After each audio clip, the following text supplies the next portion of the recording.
This is a hard disk drive.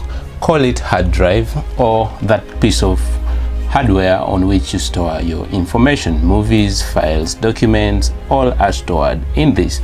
And in the past, this was what was very commonly used, and this is how it derives its name. Now when we open it, we will end up with something like this on the inside, and you can see a shiny disk right there, which at times is loosely called a platter. Now that platter is magnetic in nature. It gets magnetized when information is written on it, so it spins, and over it a stylus runs while writing information as bits of magnetic fields, and on top of that, that's how it retrieves.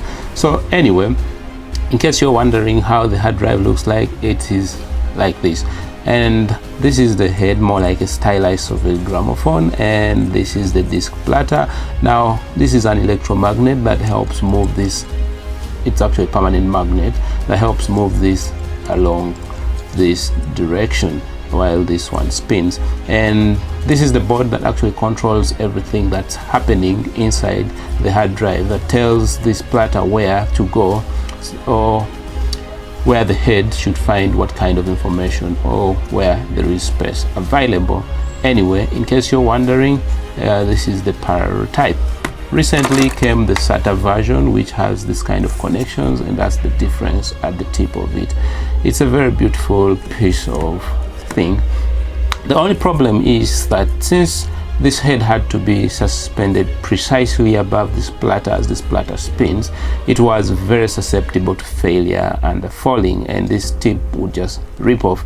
Now I've seen, for improved storage capacity, this spindle right here accommodates more disks, while this accommodates more styluses. For this particular one, there's only one platter over which is written the information, and underneath then there are those where a second platter is added, and then that sort of increases the capacity of the hard drive.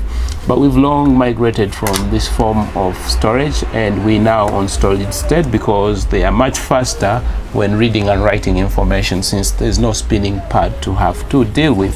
Anyway, watch the long form video to learn more. Subscribe. See you in subsequent videos. Ciao.